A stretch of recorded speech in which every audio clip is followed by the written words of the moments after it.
Hai sahabat One Piece, kembali lagi bersama admin. Terima kasih kepada kalian yang semua mendukung channel ini, baik yang sudah like, komen, dan subscribe. Terima kasih banyak. Kali ini admin mempunyai tambahan spoiler One Piece 1054. Baik, langsung saja kita mulai. Di awal chapter kita melihat Color Speed 4 kaisar laut yang baru, yaitu Luffy, Blackbeard, Shanks, dan Buggy. Di awal chapter kita diperlihatkan Kinemon dan sarung pedang merah lainnya sedang memperhatikan bahwa ada seseorang sedang mendekati kota. Kinemon berkata kepada Luffy dan teman-temannya, ia tidak mengetahui apa yang terjadi. Kemudian mereka pergi untuk berurusan dengan penyusup. Ryokugyu terus berjalan menuju ibu kota bunga. Dia memikirkan sesuatu. Kemampuan untuk mempengaruhi orang lain itu sesuatu yang cukup sulit untuk dicapai. Tiba-tiba Reijo, Inuarashi, Shinobu, Denjiro, Nekomamushi, dan Kawamatsu muncul di depan Ryokugyu untuk menghentikannya. Ryokugyu berkata, "Jangan halangi jalanku." Reijo mengatakan bahwa pria itu adalah seorang marinir, dan Denjiro berkata bahwa dia adalah salah satu musuh Luffy dari dunia luar. Ryokugyu pun mengeluarkan jurusnya. Teman-teman, seberapa banyak kalian ketahui tentang dunia luar? Ryokugyu meletakkan tangannya di tanah dan mulai menanam semua jenis tanaman untuk menyerang mereka. Aku adalah alam itu sendiri, ayah dari semua kehidupan seperti laut. Aku akan memberimu pelajaran tentang kemanusiaan. Kita perlu menciptakan makhluk rendah untuk hidup, mampu bertahan dengan memandang rendah negara-negara non-afiliansi. Itulah yang memberi kita stabilitas. Tenryubuto adalah dewa dunia ini. Semua negara seperti kalian yang tidak beraliansi dengan pemerintah dunia tidak ada hak. Maaf, tapi begitulah cara dunia bekerja. Ryokugyu berubah menjadi pohon raksasa dan menyerang sarung pedang merah. Banyak orang bisa mati di sini. Negara ini tidak ada hukum yang dapat dilanggar. Hentikan aku jika kau bisa. Aku akan membunuh ribuan orang jika perlu untuk menangkap Luffy si topi jerami. Yamato muncul dari belakang dan memukul kepala Ryokugyu dengan kanabonnya. Yamato memberitahu Ryokugyu bahwa semua yang dikatakan tidak dapat dimaafkan, bahwa Wano Kuni telah menderita 20 tahun dan sekarang negara ini akhirnya bebas. Dia tidak akan membiarkan siapapun mengganggu perayaan mereka. Ryokugyu berkata, "Siapa kamu?" "Aku Yamato, putra Kaido." Momonosuke juga datang ke medan perang dalam bentuk naganya. Momonosuke berkata, "Aku setuju denganmu Yamato. Kami tidak akan membiarkanmu menyentuh pahlawan kami yang sedang dalam masa penyembuhan." Ryokugyu pun berkata, "Seekor naga." Momonosuke mencoba meniru Kaido dengan jurus Bollobotnya. Akan tetapi Momonosuke tidak bisa menggunakan serangan itu. Melihat serangannya gagal, Momonosuke meluncur ke arah Ryokugyu dan menggigit tubuhnya. Momonosuke mencoba menjauhkan Ryokugyu dari ibu kota bunga. Dia tidak ingin membuat orang takut lagi. Ryokugyu terkejut melihat naga merah muda. Dia tidak pernah mendengar kemampuan seperti itu ada. Kemudian dia menyuruh Momonosuke agar menyingkir dan menggunakan beberapa cabang untuk menghentikan Momonosuke. Di sini lain, di laut dekat Wano Kuni, kita dapat melihat bahwa kapal bajak laut rambut merah berada di sana. Sebagian dari kru memberitahu Shanks bahwa mereka ingin melihat Luffy karena dia telah menjadi bajak laut yang hebat. Shanks ingat terakhir kali berada di laut Wano Kuni saat perpisahan dengan Oden di hari itu. Dia juga berpikir bahwa Momonosuke dan Hiyori pasti sudah dewasa. Lucky Rock berkata, "Bos, ayo kita temui Luffy." Bang Spatz, "Luffy benar-benar luar biasa." Yasop, "Tunggu sebentar, aku belum siap mental untuk bertemu dengan Usopp." Salah satu kru berkata, "Apa? Anak laki-laki itu juga ada di sini? Bukankah dia bertarung melawan kita belum lama ini?" Shanks melihat poster Luffy. Flashback panik pun dimulai. Bajak laut Akagami mengejar satu kapal perang angkatan laut. Ben Beckman memberitahu Shanks bahwa di sana ada Civinen di kapal perang, tapi Shanks tidak peduli dan tetap melanjutkan serangan. Huswu muda berkata kepada bajak laut, "Apa yang mereka inginkan? karena tidak ada harta di kapal perang. Wushu berkata, hanya ada satu buah iblis. Lalu kita lihat di peti di dalamnya ada buah iblis Gomu Gomu no Mi yang kita lihat di One Piece chapter 1.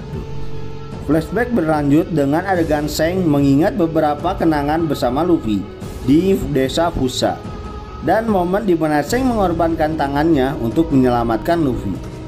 Kembali ke masa kini, kita melihat Shanks memegang tangannya yang hilang. Beberapa anggota kru yang belum ada di kapal saat bajak laut Akagami bertemu dengan Luffy terkejut karena mengetahui bahwa bos mereka mengenal Luffy. Mereka mendengar segala macam tentang rumor tentang Luffy. Contohnya bahwa Luffy adalah seorang monster yang tidak bisa dihentikan. Shanks berbicara kepada rekan-rekannya, "Aku tak berniat menemui Luffy." "Apa? Kalian ingat apa yang terjadi dengan wilayah kita sekarang?" "Oh ya, maksudmu orang yang bernama Bartolomeo? Apakah itu ya? Sepertinya ia adalah salah satu anak buah Luffy. Dia membakar bendera kita dan menggantinya dengan bendera Luffy." "Benar, kita harus mengurus masalah itu. Atau kalau tidak, bagaimana dengan reputasiku?" Shanks duduk di meja sebelah Ben Beckman dan menuang secangkir sake. "Hai Beck, aku rasa sudah waktunya kita ikut pertarungan untuk merebut One Piece." Berlari ke markas Angkatan Laut di New World, ada sebuah pertemuan. Seorang Angkatan Laut tak dikenal memberitahu Akainu bahwa mereka tidak bisa membiarkan pasukan revolusi untuk berbuat sesuka hati mereka. Akainu memberitahunya bahwa dia sudah tahu, tetapi mereka tidak punya pasukan yang cukup untuk mengurus semuanya. Kita melihat Akainu, Kizaru, dan seorang angkatan laut tidak dikenal dalam pertemuan tersebut. Seorang angkatan laut tak dikenal, pria yang bernama Sabo, si kaisar api, sekarang jadi pahlawan di seluruh dunia. Keluarga Nefertari Cobra dulunya adalah salah satu anggota dari 20 kerajaan yang mendirikan pemerintahan dunia 800 tahun yang lalu, yang berprestasi dalam Revirate. Pembunuhan terhadap pria ini adalah pencapaian penting bagi pasukan revolusi. Saat seorang angkatan laut tidak dikenal mengatakan hal itu, kita bisa melihat berita utama di koran yang mengatakan Sabo telah membunuh Raja Nefertari Cobra dari kerajaan Alabasta. Seorang angkatan laut tak dikenal beberapa jam sebelum pembunuhan di dalam area kediaman Tenryubito di Tanah Para Dewa, lambang bangsawan dunia, pijakan Tenryubito telah dihancurkan. Itu adalah deklarasi perang. Saat dia berbicara, kita bisa melihat bahwa bendera Tenryubito yang dibakar di atas bangunan telah dibakar selama insiden tersebut.